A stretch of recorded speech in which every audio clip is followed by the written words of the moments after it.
Hello and welcome to Workstream's Wednesday webinar. Today we are joined by Larry Kruguer, who is the former COO of Wingstop. He was also on the leadership team at Wendy's. Larry, it's great to have you. I'd love to just kick it off by learning a little bit more about your sort of career and how you got into the QSR and fast casual space. Sure, Lydia. Great to see you, and thanks for having me today. Yeah, I got into the sector actually about 12 years ago. Was not in the food sector before that. I'd grown up in consumer services. Early in my career was with companies like American Express, Alamo Rent-A-Car, and then actually was in the internet back in the late 90s during the first start of the internet as we know it today. Went off on my own for about 6-7 years as an entrepreneur. Enjoyed that a lot, but then just things in life. Looked back into corporate, and some old colleagues of mine were in the restaurant sector at the time, at Wendy's specifically. And this would have been about 2007, 2008, and had the opportunity to join them during a challenging time in their history. Dave Thomas had passed away some years prior to that, and they struggled a little bit. They were looking at kind of bringing in some new talent.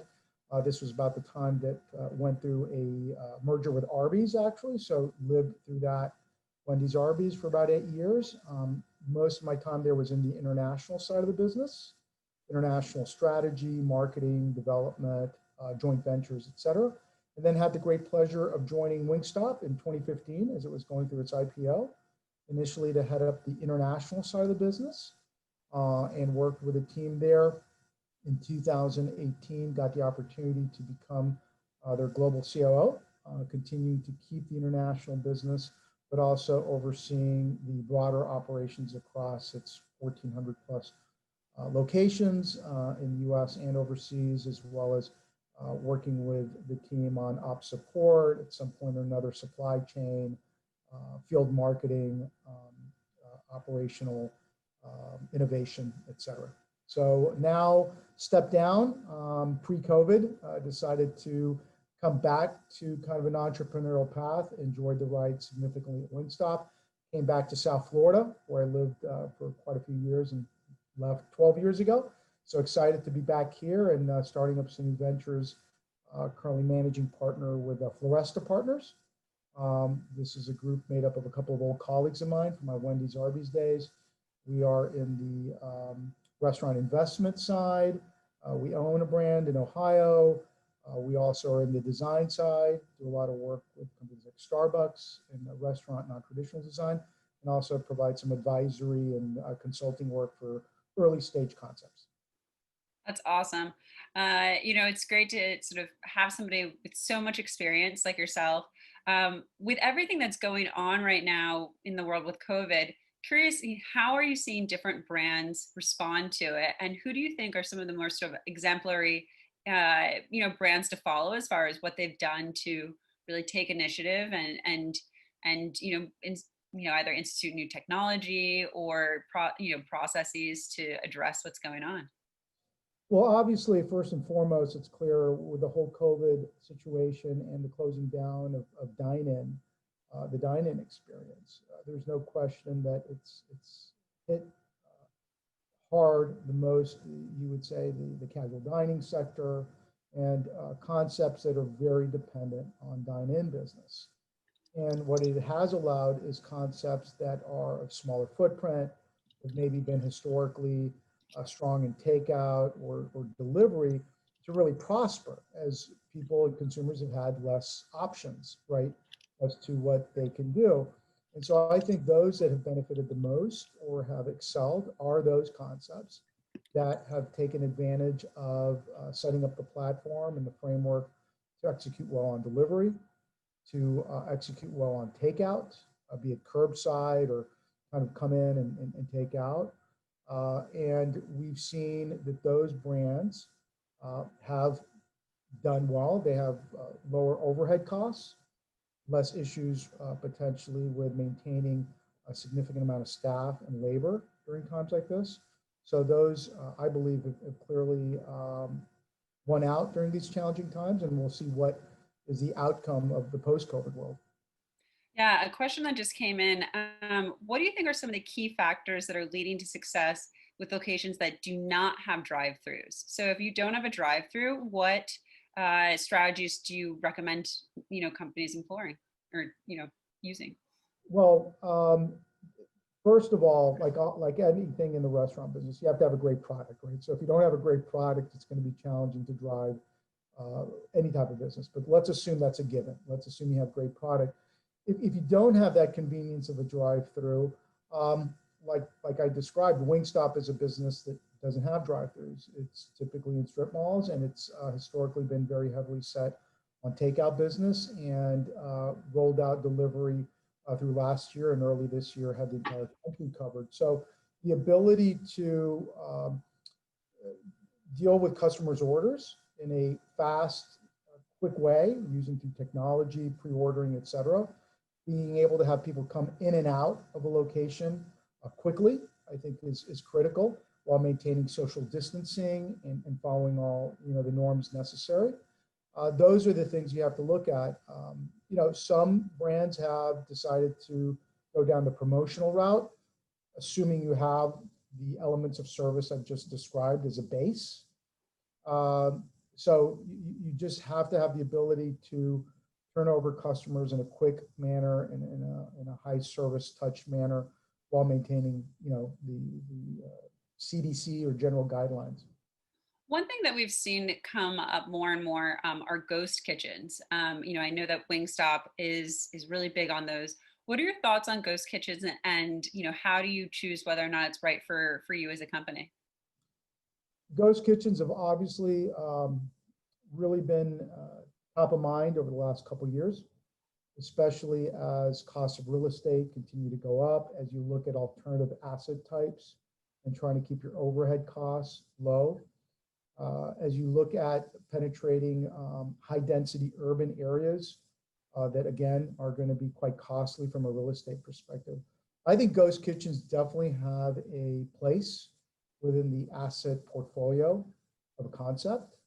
I don't know if ghost kitchen only concepts can succeed because it's hard to establish any type of emotional relationship with your customer and client without having kind of that brand imagery that you're able to establish or that point of contact or point of touch you have in a brick and mortar location. So I believe it is great as a complementary asset type. I'm not sure about being the way to go 100% for a format.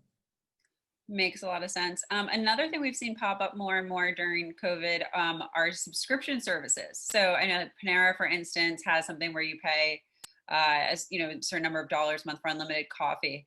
Have you seen that work well for restaurants? Would you recommend, companies look into something like that just to get people in the door more often or Uh, up to the curb? yeah, it's interesting. Loyalty programs, I think, have had checkered history of success in the industry. Having come from consumer services, I'm very familiar with loyalty programs. Mhm. You could say Starbucks is a model of some success, right? It has a lot of stickiness because it's part of the app, it's part of the experience, and as you I say use it more. And again, coffee, as in the case of Panera, is more of a daily routine and experience. And I think for that type of program, you have to have a very high frequency of use to really create traction. And so when it comes to food dominant concepts, maybe a little bit harder to execute because the frequency may not be there and it may not be as compelling. And then last but not least, you got to remember that there is a cost in running those type of programs. What are the margins of your products? What is the average ticket? And is it really going to contribute truly incremental sales and profits? Mhm. Makes a lot of sense. And where do you see sort of companies headed after COVID? Do you think there are, things like Ghost Kitchen are here to stay? Everyone's sort of using like Grubhub and DoorDash. Do you see a lot of those continuing, or will there be a shift back and shift away from those? Well, it'll be interesting because I think there'll be a couple of phases post-COVID. First of all, will be the winding down, hopefully, which I think we're still probably a ways away. until people are 100% comfortable in going back to a regular routine of dining out and things of that nature. So I think that in that kind of next phase, interim phase, you will definitely continue to see a heavy emphasis on delivery, a heavy emphasis on takeout. I think working with companies like DoorDash, Grubhub, Uber Eats is still going to be a significant piece of the business. If things begin to normalize and you still have, you have customers coming back out to the dine-in experience, I think that things will go back to some degree, but you are still going to have this new element of the ability to have a lot of other options now to dine. And I think that people will see that the convenience of having food brought to them, or the ability to have a broad array of menu items that they can take advantage of and benefit from, is something that's attractive to many. For people like in Manhattan and New York, they've always loved that, right? For others, maybe it's a little bit of a newer experience. So I do believe delivery is here to stay as an important component. I believe that ghost kitchens will have a place as well. And probably you will see the traditional concepts rethink their asset sizes. What does their new locations look like going forward? And some reformatting, I think, would be probably safe to assume will happen. Makes a lot of sense. Another question that just came in from Rosie is, since Larry's, you're familiar with so many different cultures in the world, what do you see as a big challenge in bringing those concepts in the U.S. market? I guess maybe it's also, in the U.S. market, but also bringing U.S. franchises to the international markets. Curious on both sides of that, what you've seen and what the big challenges are. Yeah, so fortunately, I've had a lot of experience both in dealing with taking U.S. concepts overseas as well as bringing international concepts domestically. With U.S. concepts overseas, there's always this issue of the cultural adaptation and trying to maintain the same DNA of what the item is all about. I think the perfect example is always McDonald's, right? McDonald's is kind of the 800-pound gorilla, the global player, but McDonald's in Asia or McDonald's in parts of Europe, their menu is not exactly the same that you see here in the US. And so while the look and feel or the essence of what it is the same, I can assure you the retail experience, the look and feel of the restaurants typically are much more upscale internationally. And their menu items may be more varied, maybe more healthy oriented, conscious, et cetera. The same thing applies when you bring in concepts from overseas to here. You have to think about what is it in the core DNA of the concept that made it successful, but understand that consumers here in the US are very used to eating quickly, especially if you're talking about the lunch day part or the breakfast day part. A lot of it is about drive-through. It's about kind of handheld items, right? Versus in other parts of the world, there's a greater focus on sitting in, dining in, even for breakfast. That's not as common here. So those are pieces of an adaptation that you need to take into account. That's really interesting. I hadn't thought about even just the concept of we expected to be able to hold it in our hand. Yeah, that's very cool that you've had that experience. Another question that came in from Adam is watching the debate yesterday. It's clear that there's a fear of depression. How do you think that will affect the business going forward, especially if there is a market crash? Those are The hard one. beyond my capability of interpretation. But look, we have, we have a healthy market. The U.S. is a very vibrant country. It's a vibrant market, strong middle class. Even with everything we're going through COVID, there is still a great deal of consumption, maybe a little more caution about it. So I'm still very bullish and optimistic. That's what's made America what it is. And it's that continuous momentum forward, regardless of issues that we may disagree on or just, politics, if you want to call it. So I'm optimistic that you will continue to see opportunities and growth in the sector.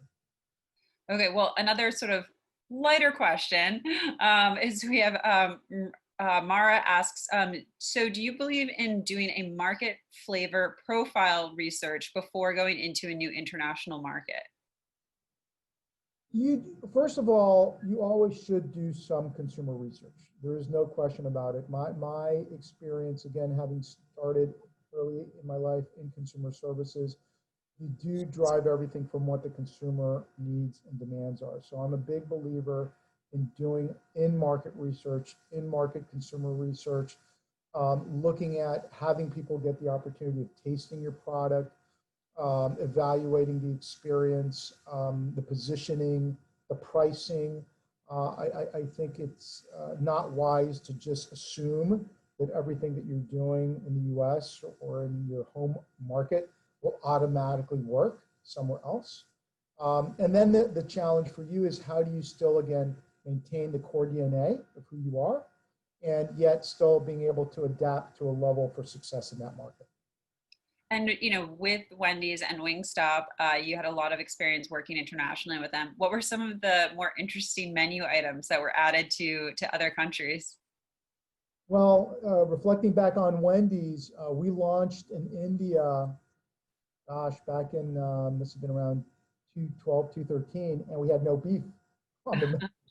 So for Wendy's, who's always been known about fresh beef, never frozen, to have launched in a market like India, which you just not really at a scalable level offer beef. McDonald's does not offer beef in their menu.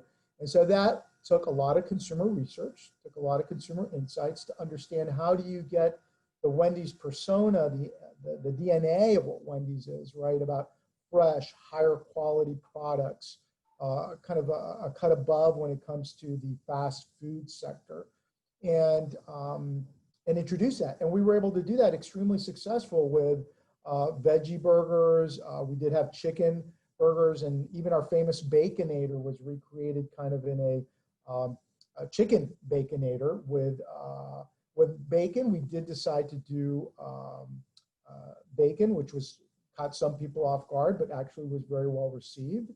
But those are things. That's an example. Wendy's also in some other markets. We had a Wendy's Cafe. For those that know McDonald's well, McDonald's has Mac Cafe, which here in the US is just a beverage strategy, which actually started overseas and was brought into the US. But overseas, both McDonald's, as in the case with Wendy's in some places, we would have our own little cafe shop. So it was almost a Starbucks type location within the burger place. And that was because you had a demand for morning day part or afternoon day part to be able to come in and have a coffee or product. And it was just an opportunity to get an additional transaction. So interesting.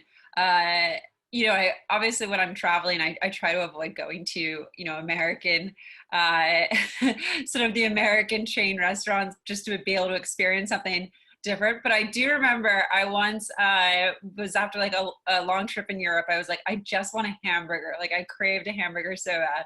And I ordered it like at the airport. Sort of like, okay, I'm heading back. I'm going to get like 2 hamburgers and eat them on the flight. And I asked for only ketchup on the hamburger. I get onto the plane, I open it up, there's no meat inside. It was just bread and ketchup. And I've never been so disappointed in my life. So, there is always that sort of like international, different ways of thinking about things. Well, you would have never expected someone to probably respond that way here, but they may have interpreted it that way. Who knows? Who knows?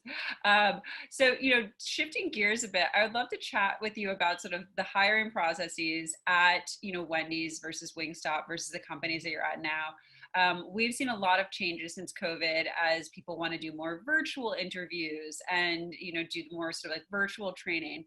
What are some of the sort of hiring strategies that you see in, both the QSR and fast casual space that have been changing? What's working right now? Well, there's no question, as we all know, people make a difference, right? So regardless of what the brand is, regardless if it's casual dining, fast casual, fast food, people make a world of difference on the execution operationally and being able to deliver a great product. And so first and foremost, you have to be continuously recruiting. One of the philosophies we had at Wingstop with growth is you have to always continuously be looking for good people, because you just naturally have turnover in the industry. It's just a given as people come and go, and you can be great and you can retain a higher amount, but you have to be looking all the time. I think one of the things that's happening as you look at newer generation individuals is there's no question their attention span is shorter. The ability to communicate, follow up, and contact with individuals is more difficult as people are continuously on the move and mobile. I know what I personally love about the Workstream product is the fact of its text-based capability, and the fact that today, when I look at the younger generations, what do people do all the time? They're texting all the time. I mean, it's matter of fact funny. I don't know if I usually don't even see people using their cell phones for a call. It's all about texting, right? Right. So I think that one of the key things as a recruiter, as someone who's always looking for good people, is how do you communicate, right? How do you connect, and how do you relate to the individuals? And I think that's part of it. What's the technology that's going to help you capture the right type of individuals, demonstrate to them that you are, in with the times. You have a modern process and methodology to recruit, to bring in individuals, and what makes you more effective from a time perspective, because it's a continuous effort. Yeah, that's so true. And there is so much change going on right now with just how people communicate. And even just, sort of, I think it's crazy. I read my voicemails. I literally read the transcriptions of my voicemails. I listen to my books, and I use my phone pretty much exclusively for texting. So it's so important that, you have that texting built into, your hiring process, since that's where people read. With all of the sort of changes that are going on right now, and the hiring technology, we've seen a big shift for this sort of like the virtual interviews and doing, things like this, the Zoom call. Are you seeing that getting picked up universally at restaurants, or is this something that, they've been a little bit slower with the companies that you've worked with? I believe that it works maybe at certain levels.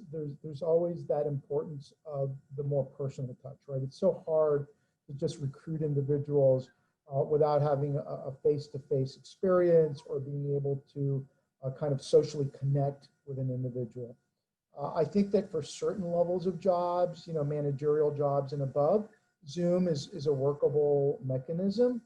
But when you're looking at frontline, customer service oriented personnel, counter personnel, kitchen personnel, it may be hard, because some of these individuals may have a difficult time expressing themselves in a clear way through this type of technology. So I do believe it's still about filtering individuals quickly, being able to capture those individuals that seem to be a good fit, and then still having that personal interface. I still believe that is pretty much the case, and will be for the foreseeable future. That's, yeah, very, very true.